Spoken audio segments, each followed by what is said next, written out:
Hey, what's happening? This is Ivan Prume from White Zombie. You're listening to Thunder Underground. Welcome to episode 258 of the Thunder Underground podcast. Trent and Jason here as always.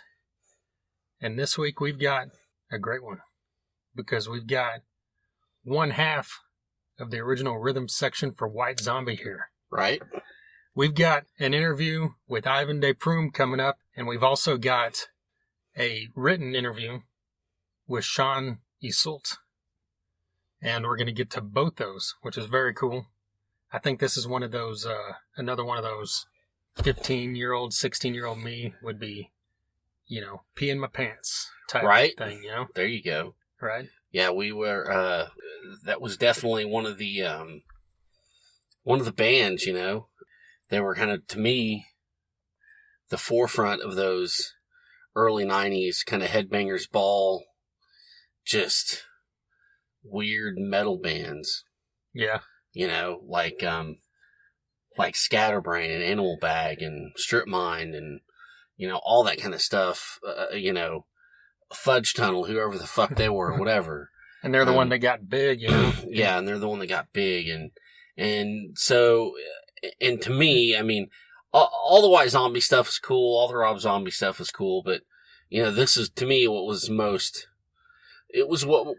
important and felt the most correct, for lack of a better term, the most, unforced. So this is really cool. Yeah. And I think, kind of playing off what you just said, they kind of, once they got a little bigger, I think they kind of paved the way for COC and Prong to get mainstream. Yeah. Monster Magnet, those kind of bands to get mainstream attention. I think they did. I think you're right. Along with Pantera. They really forged, if it wasn't for a band like White Zombie and a few others, metal was on life support anyways in the 90s. And if it wasn't for a band like White Zombie and a couple others, I'm sure that could be argued. That's maybe another episode. Metal could have been completely non-existent in the 90s. So, again, this is important. Yeah. Yeah, and we'll talk a little bit more about that and get into that interview here in just a bit. But before we do, as always, we are sponsored by MedFarm and DEB Concerts. MedFarm is a dispensary located in Broken Arrow, Oklahoma at 24683 East Highway 51. They're just about a quarter mile past Oneida Road. You can't miss them. Now, with everything going on, I believe you can still go in the store, but you can text your order and drive through and pick it up through their drive-through window, which is very cool. So if you get on their Facebook page at MedFarm, PHARM, you can find their phone number to text if that's the route you want to take. You could also call in your order, of course, or just drop in. They've got a huge selection. You can see the selection on Leafly.com as well. Their website is medfarmok.com, and their Instagram is at medfarmok. And the most important thing is their slogan is Cannabis with a Cause, because 30% of their proceeds are going to help build no-kill animal shelters. And they've already got one in the works. They've got the building and the land, and they're working on getting that set up this year, so that should be coming soon. And a huge thank you to them for always their support. And of course, I also forgot to mention, if you mention Thunder Underground, you get 10% off your order, which is another cool thing. Definitely. DEB Concerts is a promoter right here in Tulsa that has brought a ton of acts to the Ideal Ballroom. They've booked the Roadhouse stage at Rocklahoma the last couple years. They've got shows at the BOK Center, a couple now in the past year and a half, so they're doing a lot. And coming up, as you all know, there's no concerts going on right now, but they've got a few lined up in midsummer, late June and early July, so there's a chance these might happen. Right. Texas Hippie Coalition is June 26th at the Ideal Ballroom with Sweatin' Bullets and Poster Child opening. That one will be hosted by KMOD's Lynn Hernandez. Then in July, on July 11th at the Ideal Ballroom, we've got the New Metal Revival, which will be Saliva, Powerman 5000, Edema, Flaw, and Andrew W. Boss. And then, a couple days later, on July 13th at the BOK Center, Poison will be there with Sebastian Bach and Tom Kiefer opening up. So kind of like we mentioned last time, if that had happened in the 90s with, Cinderella, Skid Row, Poison, people would have lost their minds. So Talk about a freak out. yeah, this is going to be a great one because all three of those acts put on great shows. We've seen them all in recent times, so we know that for a fact. So hit up debconcerts.com to find out how you can buy tickets and to keep up to date on if there's any changes on any of these things as well. And as always, a huge thank you to Doug Burgess and DEB Concerts for their continued sponsorship. All right, so before we get into the White Zombie stuff, we didn't even really talk. Is there anything we should talk about? There's one thing I wanted to mention, but even though we were going to talk about it on our live stream, well, that's something to talk about real quick. Yeah. If you didn't know, last Thursday night, we did our first live stream in over a year. Yes. On our Facebook page, and we're doing it again this Thursday night at 7 p.m. Central. So join us. We'll be talking about all kinds of random stuff. There's no real agenda, so join in the conversation, ask questions, make fun of us, whatever you want to do. And that's at our Facebook page, which is just search Thunder Underground. You'll find us if you're not already following us. But one of the things I'd put on our list to talk about was the ZZ Top documentary. Yes. Which I thought was, you had mentioned when you watched it like a few weeks ago, and I finally watched it a little bit after that. I actually watched it a second time, and I rarely ever do that with documentaries. Right. But it was just so cool because they're one of the bands that have done a great job of being kind of mysterious. Like you don't know much about them. Right. Outside of the band ZZ Top. Yeah. Like their personal lives and all that kind of thing. So it was kind of just a cool look into that for, I think, like we talk about, even if you're not a big fan, a great music documentary is good no matter what, Exactly. I agree. it was beautifully shot. Visually it's a great documentary. And it focuses heavily on the early years. And there's a lot of information. And there's a lot of things I didn't know. Yeah. And, it's done by Banger Films, who does all the, Metal, A Headbanger's Journey, Global Metal, The Rush documentary, Iron Maiden, Flight 666. Yeah. Their stuff is so good. Oh, yeah. You can't fuck with it. Right. Personally, for this one, I thought it was, if there's any complaint, for me, it was that it was too short. Right. I would have loved another 15, 30 minutes, maybe just to fill in the space between, after Eliminator and to now. Yeah. But, oh well, I'm not making it, so. Right. Fuck me. Yeah, after they got to Eliminator, they just showed kind of a little montage of like Afterburner and then clear up to like the Rock and Roll of Fame. Yeah. It's just some few little clips and just wound it all up in like 3 or 4 minutes. And I get it, whatever. But to me, when documentaries do that, it feels like they're playing to the casual fans. Sure. And if we're going to make a documentary, casual fans can go eat a dick. Right. They really can. I'm not even kidding. Yeah. Fuck them. They're not why we're here anyways. And they're not why the band's there. Right. If we're gonna go so far as to make a goddamn documentary, let's really get into it. Let's get into it. This is completely off. That's kind of what they did with the Rush one, though. I see. I think seems like a lot of that was pretty well represented. Even if just some of it was just touched on. No, I'm saying they did what you're saying you wish. Oh, yeah. Exactly. With the Rush one. The Rush one was more comprehensive. Yeah, it definitely was. And like I said, even if you just touch on it, mention some shit, fuck, I don't know. Yeah. But, another good example is the Miles Davis documentary on Netflix. It's not that genre, but it doesn't matter. Yeah. And it was 2 hours long. It wasn't too much. And they went over that guy's career with a fine-tooth fucking comb. Wow. And it was really good. You could have put, another half hour and filled in some high points of the last 20, 25 years. That's all I'm asking. So, There you go. Yeah. But yeah, I mean, and yeah, like they did with the Rush one. And yeah, they got into it. And even if they didn't totally get into it, they at least touched on some shit. So, but I mean, that doesn't mean anything. My opinion doesn't mean shit. It was a great documentary. And, I would love to have Sam Dunn on the show one day. So absolutely. I should probably shut my mouth.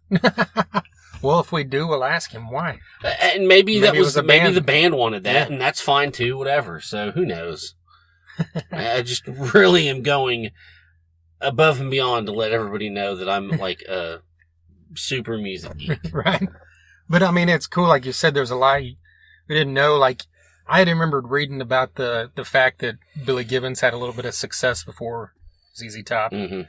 And then, just kind of when you see the videos of that stuff, it's just, so weird because it's like night and day on like what Billy Gibbons as to what he was doing back then. Right. And even all the early stuff, we've all seen pictures, but just to see live footage of, Billy and Dusty, and then Dusty a little bit later had a beard, but it was just a regular beard. And, and they didn't really become those characters that we know as ZZ Top until, basically when we were alive. Yeah, right. But they kind of mentioned that in the documentary, like Josh Homme and whoever else kind of talked, Billy Bob Thornton kind of talked about that. But yeah. I mean, I also thought it was cool that they went through that whole documentary and you never heard Sharp Dressed Man or Cheap Sunglasses. Right. When the band has that many hits, you can do that, But, yeah, so definitely check out ZZ Top, that little band from Texas. It's on Netflix for your free viewing pleasure. If you pay for Netflix, it's free, I guess. Right. They were all paying for it somehow. Yeah. But, yeah, so let's get into this White Zombie thing. We kind of touched on it up front, and before we do that, we've got Ivan, and he's got a new band that's been around here for a couple years called Big News, and they released an EP last year, and they just released their debut full-length album in February called The Lowdown, and we talk a bit about that in an interview, but we both listened to it beforehand and really dug it. I mean, what'd you think of it? Oh, man, it was awesome. Yeah. Yeah, I mean, it's got a great sound. It's kind of reminiscent of what we were talking about, that kind of mid-90s metal, but it doesn't sound dated. It still sounds relevant, and modern as well. So I'm digging what these guys are doing and hoping that, back when bands are able to tour again, that hopefully they're able to get out on the road, Yeah, very cool stuff. And get our way. But I kind of mentioned it on our live stream, but I wanted to talk just a second about Ivan DePrume's one of those guys, I think, especially when you think of Los Exorcisto, that when you hear him, it's obvious that it's him. And that's the mark of something really cool, in my opinion. Because White Zombie, especially on they had, three albums before Los Exorcisto, a couple EPs, on the indie label and stuff like that, on their own label. But Los Exorcisto was most people's, intro to them. And I thought they're one of those few bands that all four members, the vocals and the three instruments, all served a purpose on that album. And they were all like, if one of them was gone, that album wouldn't have been as great as it was. Right. And everything was important. And it's, I love John Tempesta. He's one of my favorite drummers, actually.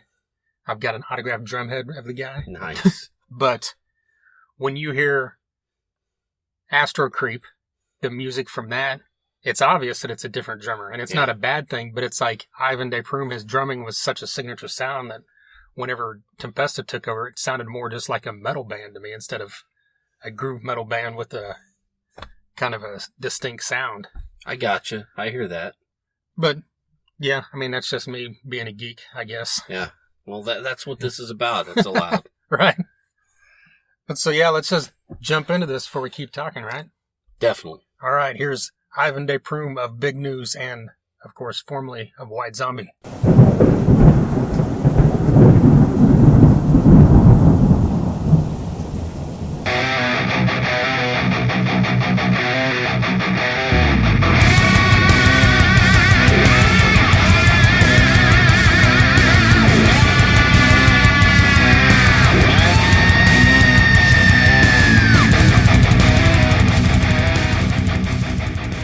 I've been doing great, doing great. What's the good word? Finally glad we're finally doing this. Yeah, for sure. I know, it's been freaking crazy out there. Yes, it has. Oh, what the hell's going on with our planet? I don't know, man. I don't know. It's crazy. Do you have enough toilet paper there? That's the most important question. No.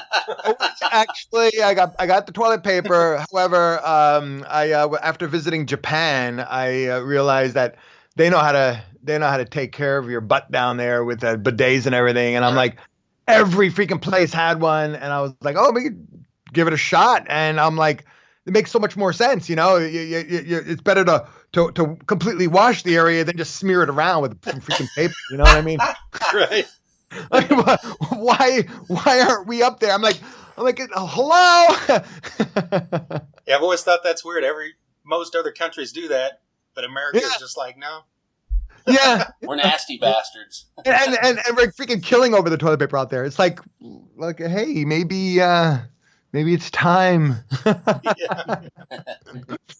Like you kind of mentioned, the world's kind of crazy. Like, how has this affected you professionally? Because I know you've got the studio there and everything. Like, yes, on a professional level, it hasn't changed much because a lot of my work I do over the internet.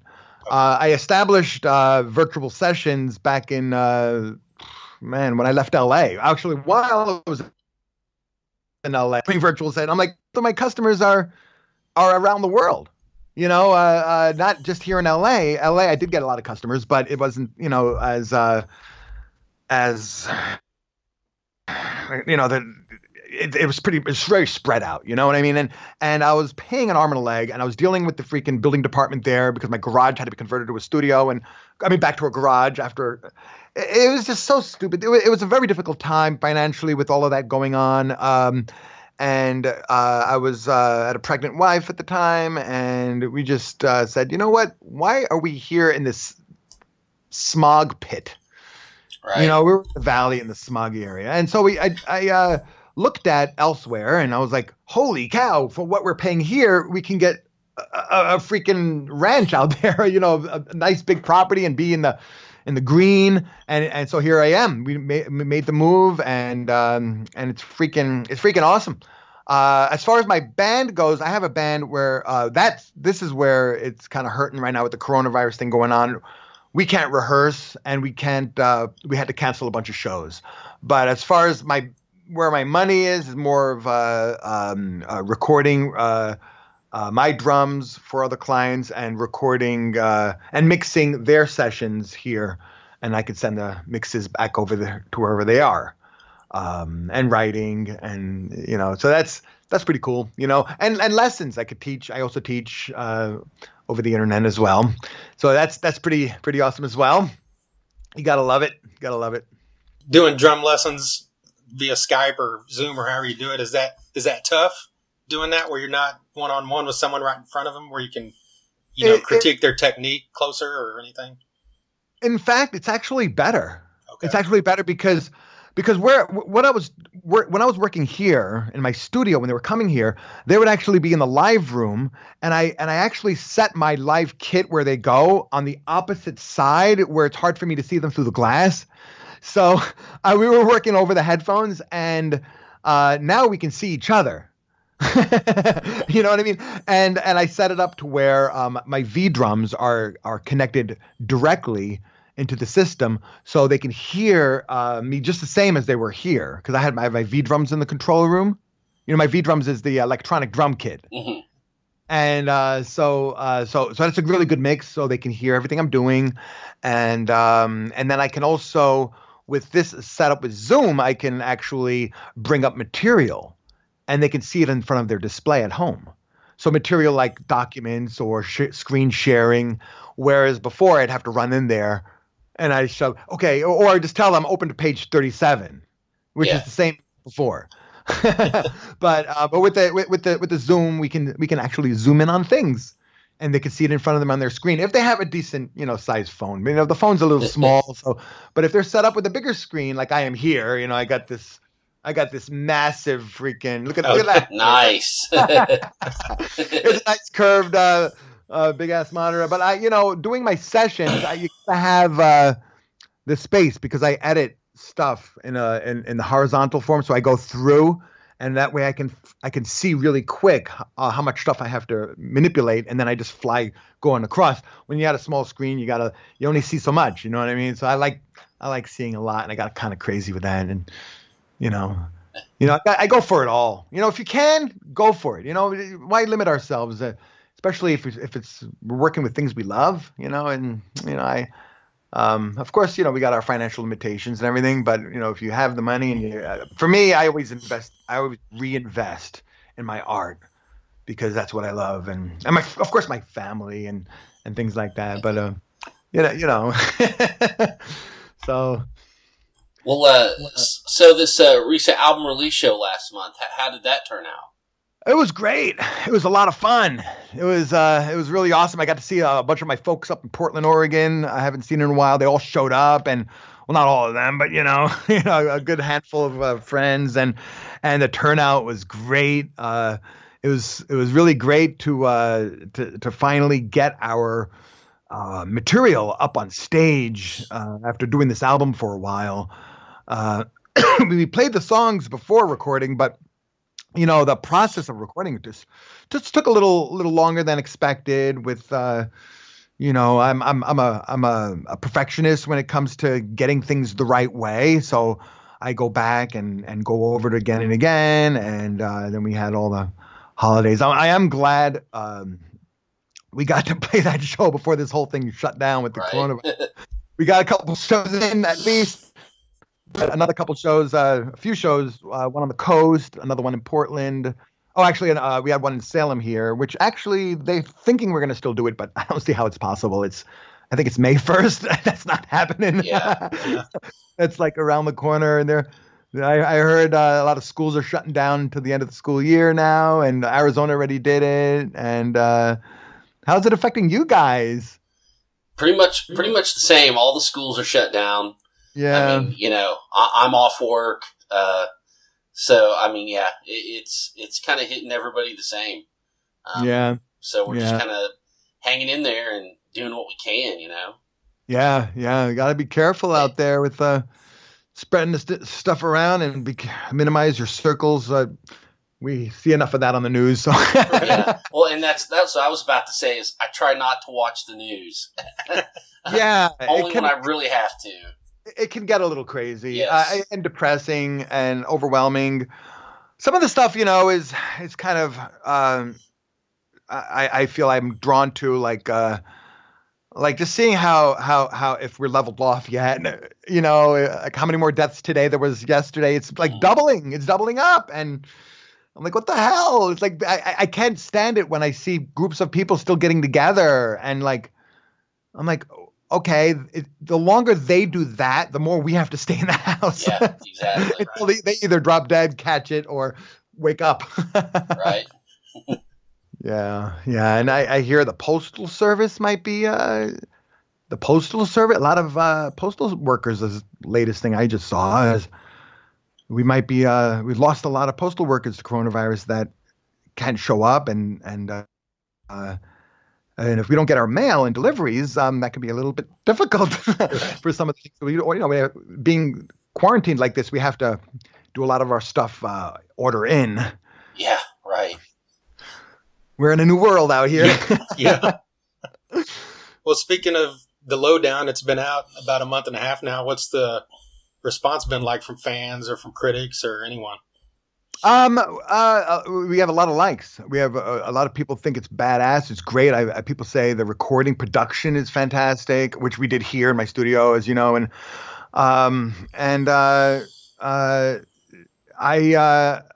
we got set back. We're actually in the process of trying to get more word out there, and thankfully we got you guys for this scheduled event. But it's kind of hard to try to shift people's ears and eyes towards our band when people are dying out there, Yeah. It's like people are scared. I feel like it's a little selfish to say, hey, but check out my band, come on, what the So I'm kind of like, yeah, I'd kind of rather write music, but we have an album we need to promote, and the guys in the band are like, we need to fucking get this thing out there. But at the same time, I'm like, yeah, but who's going to want to hear it when this is like, I don't know. I mean, I guess people need escape. Music is great for escape. But when you have a press release and people, it's like they're going to scroll right through it. They're like, holy shit, where's my toilet paper? Right. But And you know, I'm that not is the the- thing. wiping their ass with my album, so. Yeah. But it is a release or a relief, and it's an escape. So that's one thing we can go on, you know. Yeah, exactly. Yeah, and I'm really proud of the album, and you know, I feel it's great and everything. I feel, you know, I yeah, I just hope we can get out of this situation quickly so we can perform, so people can actually experience the show and what we have. But you know, it's not the only thing out there. It's not the only thing in the world. You know, I just appreciate that I'm still working right now. That I'm bringing in income. I'm mixing an album for Saints of Lust. I could send you a link for that. And mastering another band. And then I got this new project where they needed my drums. Started off with doing 5 songs, and now they want me in the band as a full member, and which is really cool because I really like the music. I don't know how much we're gonna be able to juggle all these things, but at the same time, we just go with it. We just go with it and see what works. Because you know, everybody's in many bands out there, so I don't like to just be in here. One could be a side project, one could be a main thing, whatever's bringing in the income and people like and want to hear. You know, as long as we keep doing what we love and moving forward, and we're not hurting anybody.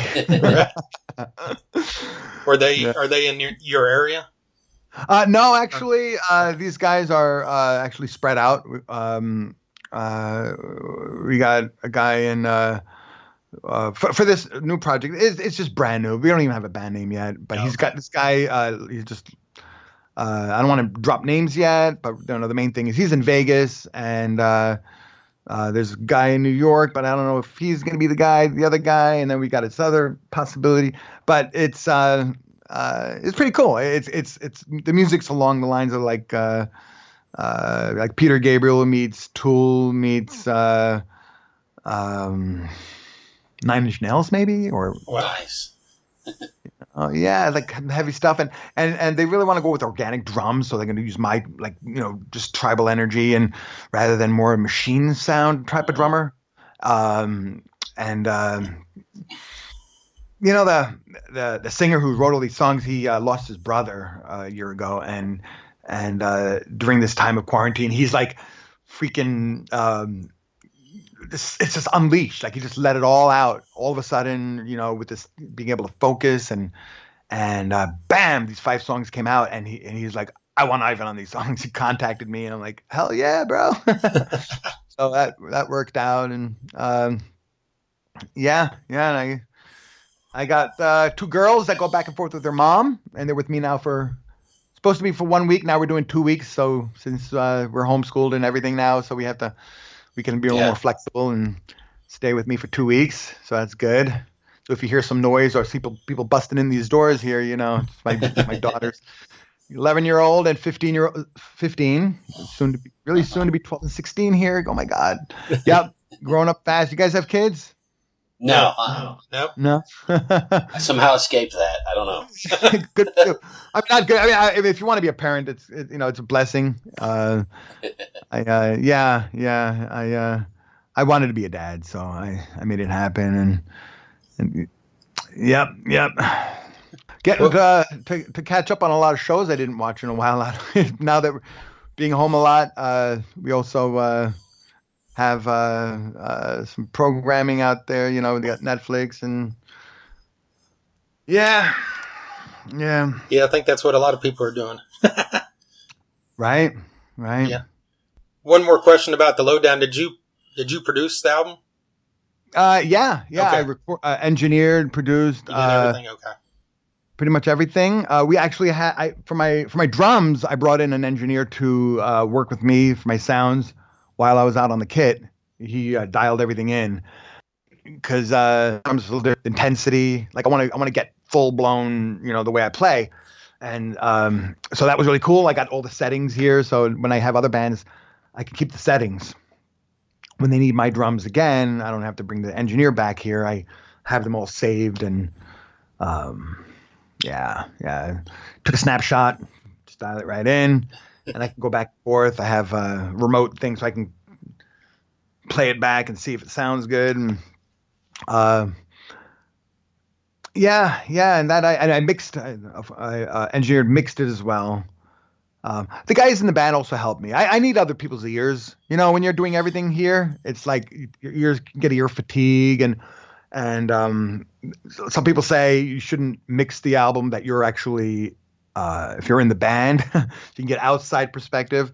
So I played it, so I had them play it for their fellow, friends and stuff, and different systems, because you want to make sure different speakers, it might sound, too much low end or high end, but every project to me is a whole new opportunity to reinvent my sound and explore other people, like what they do. I like to just go back to school in the beginning of a session. I go back to school and learn other ways, like because there's no one way, because it's such an art. But I still have the things I love to stick with. I love to stick with certain plugins. I love the SSL compression, bus compression, and channel strips. I know how to use it. When I get all these other great plugins, I'm like, okay, does it really sound better? I don't know. So I play with it, and then I'm like, oh, I end up seem to go back to my sound. So, and I think that's important when you find your thing and you're good at it. Why screw it all up? I love Cubase. I've been using Cubase since the 90s. People are like, yeah, but everyone uses Pro Tools. I'm like, I get on Pro Tools. I'm like, oh my God, this is so square. You know what I mean? It's like it feels like it's dialed in for engineers. I think originally it was. Cubase is more for the creative mind as well, I think. And I just I know where stuff is, even though they keep screwing you up with new updates and moving things around, but you kind of can figure it out real quick. Yeah. I feel even after all these years, I feel like I'm still scratching the surface of it, because I only use it to really record and mix. When it comes to writing, we go organic. I have a guitar player play his parts. I play live drums. I don't need all these like tools for drum loops and then you can change key changes, and I guess that's for other types of musicians, maybe. Like for me, I like to just grab parts. I play to a click, and there's the grid, and it's easy enough to just move stuff around that way than having to use these shortcuts that they've worked so hard to program. I don't know. It gets more and more beautiful too. You look at Cubase, it's like so colorful. It's like I feel like I'm in a theme park, with all the lights, and it's like eye candy. Yeah. I mean, if you look at all the different channels, it's like they know how to color it up, and then you open up the mixer window, and it's got I don't know, it's a lot of fun stuff. Well, I got this mixer board that is these are it's the Mackie control surface, where you if you have let's say these are MIDI controlled to the channel strip in the software. So when I let's say I grab like here is a fader, and I'm moving it on the screen. And it's moving. Nice. Yeah. So I like having hands on. So it's like, this is real, this is physical, real thing. If I want that channel to get louder, I grab it and do it. So I feel like I'm still in more control than you grab the mouse, and makes it easier. So that's pretty cool. Got to have all the toys. Right on. and clients like it when they come here. They're like, oh, you have a mixer board. You're the real deal. Well, earlier you talked about, producing is, and then playing. Is it hard to, you talked about, having friends listen to it. Is it hard to separate yourself from the player and producer? It could be. It could be. It's hard to say because I do it so often that I feel, to me, I just like, I learned to just pull yourself out of the band, like really imagine from an audience perspective, and how does it feel? Like I really, like I try to truly listen to my initial gut feeling, not trying to say, oh, well, it doesn't sound like a commercial thing. It's going to be on the radio. Like the bottom line is, do I like it or not? And if that's my taste, if I feel like something's just not hitting, I dig into it. I got to dig into it. And after doing it a while, I don't know. It is tricky. Like when I'm just producing a band, I'm so used to being the drummer. I might dig into the drummer a little more than maybe sometimes I should. Like, but I'm like, hey, that beat you're playing there, were you trying to do this? And I'll just, move the stuff around and go, check that out. I think that's what you were trying to do, right? Like, oh, that's it. Yeah, that's it. And then so I was like, oh, okay. So I would help steer them in their direction that I think they were trying to do. But if the drummer is really limited, I might add, I would just help shape that. And I guess that's kind of producing and drumming at the same time. And that's why it's good to have the ability to play the instrument and not just be a producer. If you, being a drum teacher, I can tell like, oh, they're trying to play this or they're trying to do that. By teaching all the time, I can help steer them. So I can help a drummer who's performing in a song to get them there quicker without eating up too much studio time. It's important to because ultimately they have to live with what they release. And if I just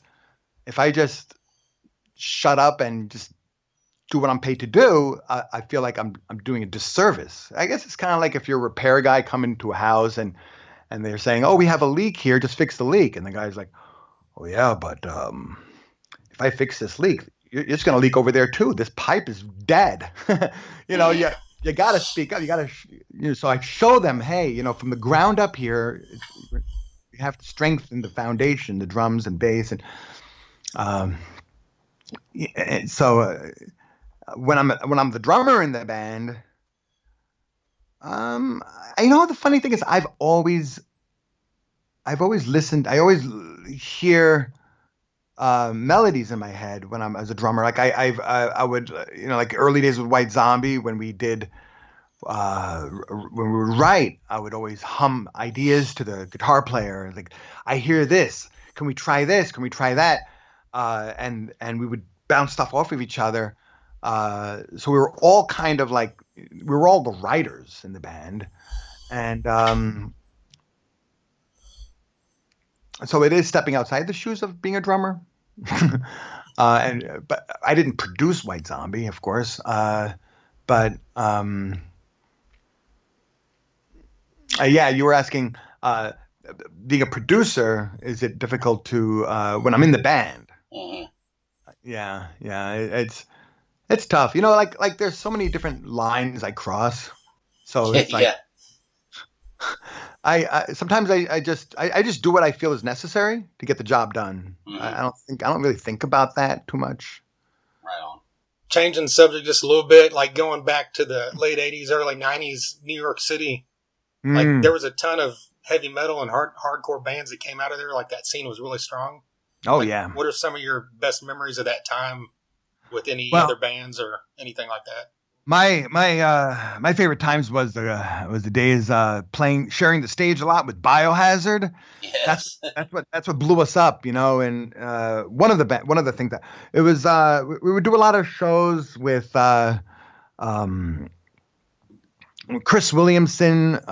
He was one of the promoters out there, and um yeah, Lemore's in Brooklyn. That's we ended up on the stage with Biohazard a lot, and Slayer would come through. We'd play that with them a lot, and a few shows. But they're not from New York, as you know. But another band in New York, Prong. Yeah. You Yeah. know, Prong. We did bunch of shows with them. They were great, badass guys. Uh, and some other bands from New York. Oh God, Anthrax, but we never shared the stage with Anthrax when I was in band. But they're another band from New York that I grew up listening to, of course. Typo Negative, Yeah. freaking guys, man. Those Peter Steele, rest in peace, man. He's yeah, and the thing about the New York scene, man, those days, there was so much oomph, power, and it was like these people were just so real, um, and just like such a grit, New York had a gritty compared to the West Coast, where the vibe on the West Coast compared to because the East Coast it's a little more challenging. People are compressed and more difficult to get by day to day with in the New York scene. The New York scene was rough with to be an artist, be a musician out there. It's an expensive place to try to be a musician, and back in the day, you were hassled all the time by the other type of New Yorkers who just would just punch you in the face for just walking down the street or steal shit from you or bully. And then you got the yuppies back in the day, the yuppies in Brooklyn. And I grew up in Park Slope where, they just think you're a little piece of shit, that you're a musician, so you must be homeless or something. And it was a rough place to try to make it. And the scene in the Lower East Side was where we would hang out the most. That scene had very artsy and was covered with a lot of homeless, struggling artists, and but there it was such a insane power to all of that. It had so much flavor in itself, that when you're struggling, we find so much more appreciation for the things that come about. When things are so fucking tough, and then you get cool feedback where you like suddenly people recognize you for what you're doing, your art. It's like, wow, it's like giving a cracker to a homeless person. Like that was so amazing, and that feels so good, and that is what fed us in a lot of ways. We were taking baby steps back in those days, and then suddenly we're recognized, because Let's Exorcisto was our fifth record. We had a few other records back in the day, and we would book our own tours, and it was yeah. Do you have anything personally from those days that wasn't released, or was it all just White Zombie stuff? From those days, yeah, there's a few things. A few of the things I'm trying to get my hands on. I keep forgetting to go after my friend who has. Shauna and I was in a band before White Zombie called Life, and we had a 4-song demo. It was totally different, and I'd like to hear it. It's been a while. White Zombie has a few stuff that's unreleased, which actually you can look up on YouTube, and you can dig it up. And there's a few other bands I've done back in the day that, nothing I don't think's worth releasing, but maybe if I hear it now, hell yeah. um, because, if it's a good song, it's a good song. Even production sucks, fuck it, just still release it, right? Yeah. And I have a bunch of bands since White Zombie up to date that haven't gone anywhere because the whole marketing promotion thing, bands fall apart. It gets tough when you're not in the band anymore. You're doing something new. Why release? Why really spend energy, time, and money trying to promote something that broke up? So I just put it in the back burner. Yeah.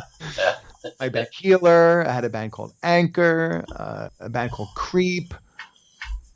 A lot of bands I thought were really awesome. Healer was my favorite. Well, when that box set came out a few years ago, it came from NYC. It had the Pig Heaven outtakes on there.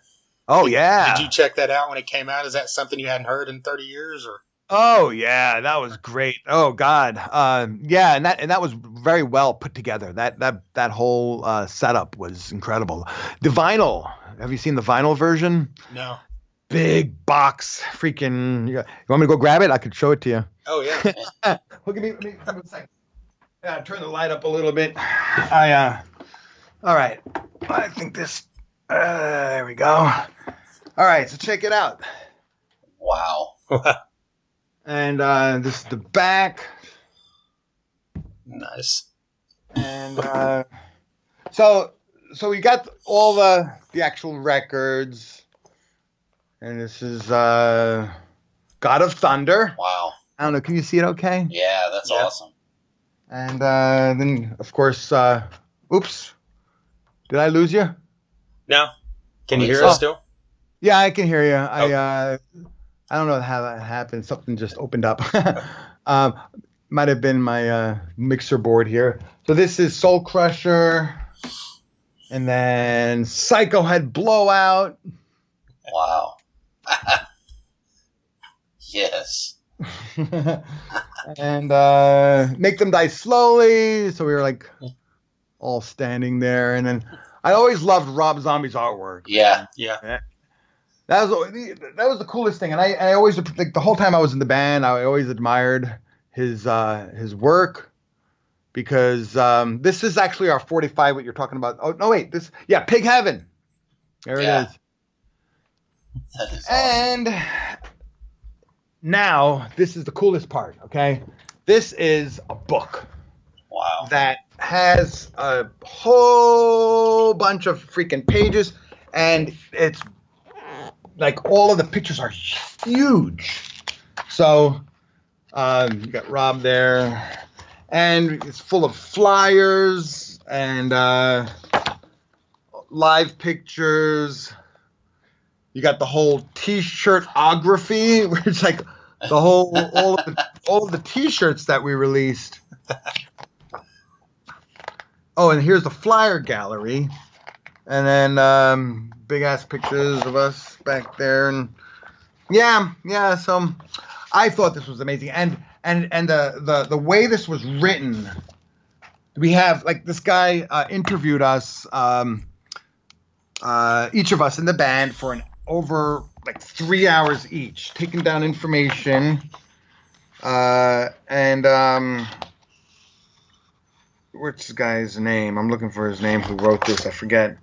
But he is really, really good at the way he wrote our story, after interviewing us. And I always try to look like a badass. I don't know why. Yeah, that was the picture when we were in LA after we moved from New York. Yeah. And moved in my van from New York. I had a van that I hot rodded the hell out of it. I converted the engine with this guy, a friend of mine, because it was only a 6-cylinder engine. We needed more power. So I got a guy who worked together with me, and we rebuilt the engine.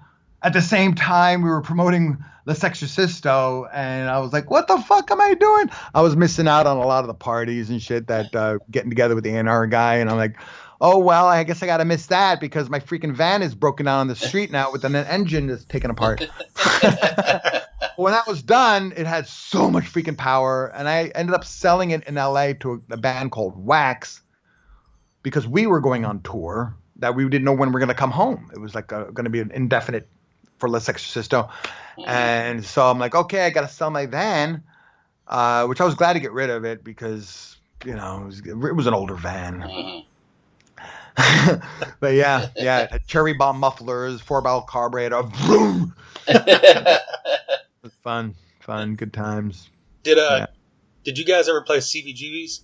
Oh God, 1,000 times. Okay, I figured. Tommy Victor from Prong used to be the sound guy over there. That's actually why I brought it up because we had him on our podcast. Oh, cool. The year before last, and he mentioned that, and because he was on tour with Helmet at the time, and he talked about how he kind of discovered Helmet. Being the sound engineer there, or the sound guy there. Wow. Yeah. Tommy was cool, man. And when we'd play CBGBs, I'm like, yo, Tommy Victor, what's up, man? My foot. Yeah, I always loved seeing him. He's a good guy. Yeah, CBGBs, man. That was a great venue. Really good venue. Small. You always heard different things about it. You know, like it sounded great, but then it was kind of like a shithole. I mean, I don't know. I've never been there. That's just what I hear from people. Yeah, it was a shithole on the level of like it felt dirty because it was it was so old and so many flyers on the walls and graffiti everywhere and it was just trashed, but the sound was good and I think they might have went through different sound systems, so but I remember getting a good sound there and always packing the house. I don't know. You probably saw on Facebook people sharing. If you've been to this bathroom, you definitely have coronavirus. Yeah, it was like the freaking craziest looking thing in the world. But yeah, we did a photo shoot in that bathroom once. Nice. Yeah, and the backstage was freaking like plywood cubicles. It was just funny. Yeah, but there's tons of places all over the place like that. CBGB's got really famous for being, they held it together for so many years. Yeah. So I saw Butthole Surfers there, the Ramones. Yeah. I didn't. I saw a flyer a couple years ago that showed the Ramones and Talking Heads played there together, like in the late 70s or early 80s. I can't remember the year. Oh man, the Talking Heads at the CBGB is cool. Fucking A, man. Wow. Well, as far as, let's say 6 months from now, things are back to normal. People are playing shows. Does Big News have any plan to, go out of Oregon to play some shows, or what's the idea? That's our goal. That is our goal. The one tough thing is many of us in the band kind of got have to bring an income because we have families and responsibilities. Because our band is not bringing it yet, right? So we have to play our cards right because we don't want to go out there and give up our and lose our positions at home, go out on a tour that is unreliable. So we have to just make sure we do things properly, maybe get deposits and guarantee so we can map out a way to get out there and back. Now, some places we actually got an offer. Omaha, Nebraska. Where are you guys at? Oklahoma, right there on your shirt. Yeah. So I got some guys with the actual Saints of Lust band. We were doing some shows with them. Actually, we did our CD release. Not with them, actually. Members of that band were in another band called Anderson that we played with. And then I ended up doing work with one of the guys in Anderson for Saints of Lust, and then that's how I'm involved with them now. But Greg from that band is offering to fly us out to perform out there. So, if we get gigs like that where we get our bases covered and backline, then it's a little more feasible to get out there. But, it's like people have to, take a risk to hope that they're gonna make their money back if they're giving it to us. So, we got to think about different things like that. Right, it's a tricky thing, it's get people to it's a gamble, and if we can get enough of a buzz, we get people who buy tickets, and we can make things work, and we can survive on merch, sell T-shirts, and and for the love of it, we can go a long way. If you hate the music and you're trying to go on a road trip with a band that you don't get along with, forget about it. Right. I don't care what they pay you. But if you have the love and you're getting along with the people, then it's like, fuck it, yeah, we do it. We'll make it happen. Come home homeless, whatever. Right. Yeah, that's what, going off the road with White Zombie, we gave up everything, like going on Les Exorcisto tour. We gave up our apartment, sold our vehicles, because we didn't know when we were coming home, but we had the backing of a major label. So we're like, let's do it. That's right. And that's great. Yeah. So, yeah. Right on, man. Well, we appreciate you taking the time to talk to us. Oh, absolutely. Absolutely. Thank you. Thank you. This is great. Having Thank the you. show and promoting my bands and stuff. And I message you links to if when you release this, you can include some of that stuff if you want. Okay. Yeah, definitely. Like my website and whatever. Okay. For the Big News album, if they want to hear it, if they want to buy it, support. Yeah, buy it. Right on. Thanks a lot. There you go, Ivan de Prume of Big News and White Zombie. A huge thank you to him for taking the time out to talk to us there on Skype. That's actually the first interview we've done since all this kind of crap started happening. So we got to, kind of ask an artist, what they're doing during this stuff. And it sounded like it's not really affecting him professionally too much. That's a good thing because it is a lot of people. But it was cool to get to talk to him about just that. And it was one of those, I like those interviews where, you get into stuff besides music where he's talking about what's going on with his life and whatever. So yeah, for sure. It's always a good time. So once again, a big thank you to Ivan.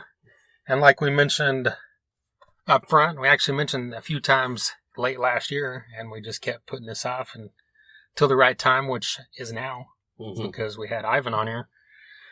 Last summer, I believe it was July or August, you inquired about doing an interview with Sean, and her publicist said she's only doing written email interviews at the time. So we sent over some questions, and she got them back to us. And so this was from, like I said, I think it was from August, so we're like 7-8 months ago now. But still, glad to finally bring it to you. And I think once we get this done, I'll probably put them up on the website as well. So Definitely. it can be read as well, so you don't have to listen to my voice in place of this wonderful woman's voice, because that's how we're going to do it. Jason's going to read the question, and then I'm going to answer it as if I was an amazing, beautiful woman that plays bass for White Zombie. But that's not the case. I'm just a guy that has a podcast.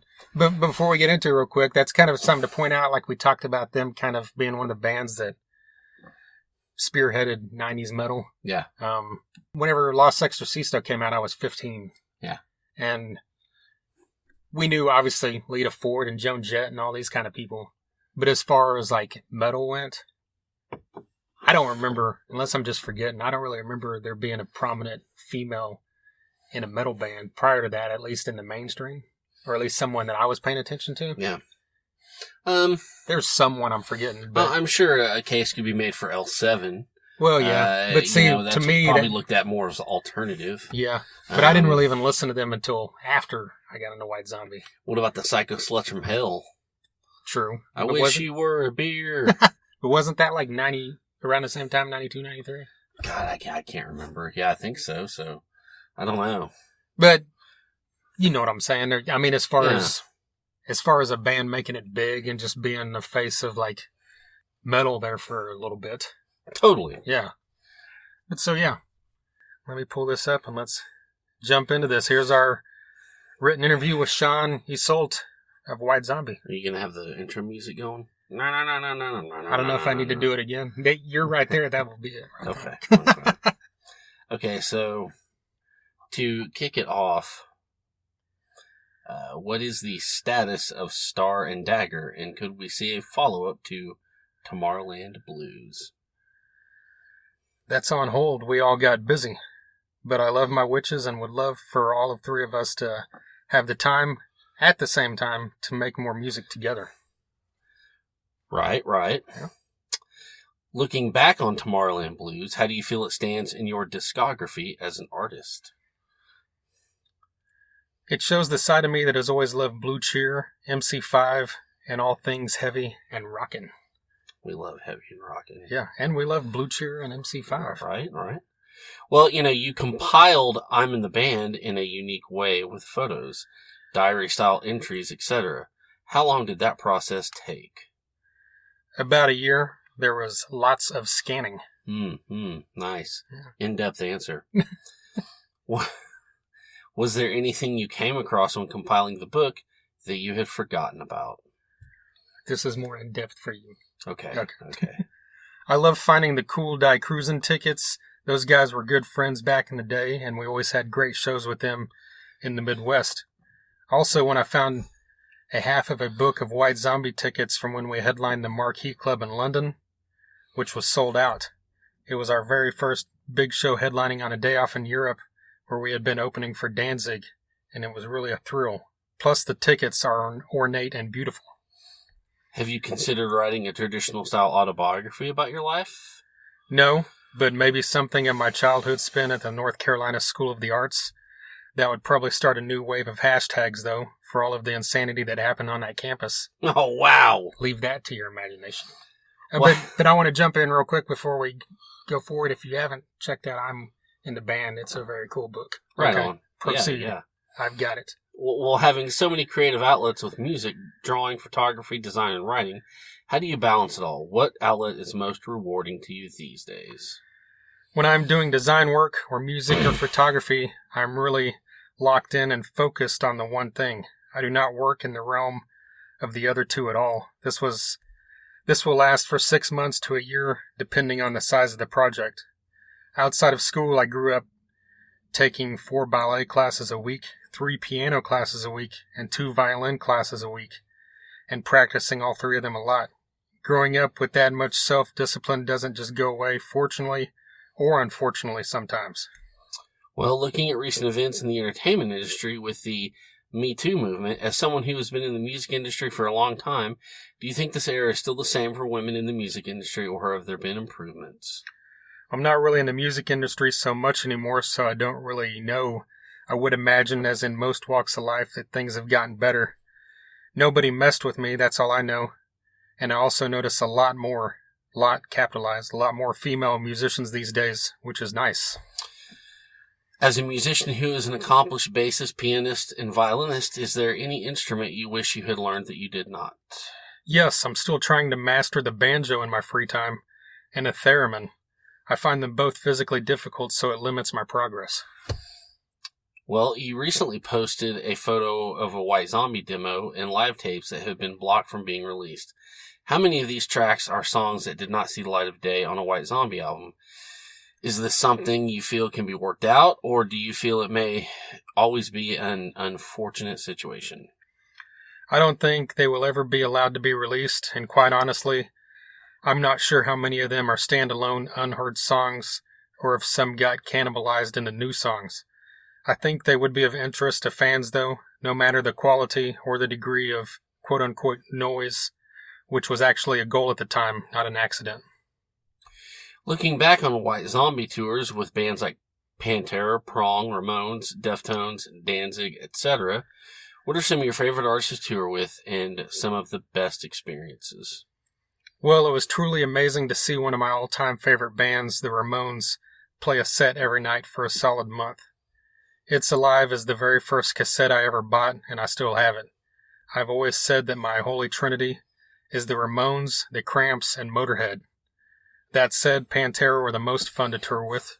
Phil and Daryl were both hilarious and would never let anything but good times happen. Also, Caius were a lot of fun, and Babes in Toyland, thanks to Lori Barbero, who I still adore. What are some of your favorite albums so far in 2019? I'm waiting for the Witch Taint record and the Chris Lee Band record to hit the shelves. From what I've seen and heard, these will be in heavy rotation on my stereo once released. Witch Taint Forever. And there you go. I assume those came out. I need to check that out. Because I love that name. If it's Witch Taint, I'm going to fucking look it up. Yeah, we're definitely going to look that up once we hit stop on this, right? Goddamn right. But there you go. So a huge thank you to Sean Yseult from formerly of White Zombie. Like I said, she's got the band Star and Dagger. Huge thank you to her for taking some time out there to answer our questions. And we definitely appreciate it. So if this is your first time checking us out, and you love stuff like White Zombie from the 90s, that kind of metal that was going on then. We've had on Tommy Victor of Prong.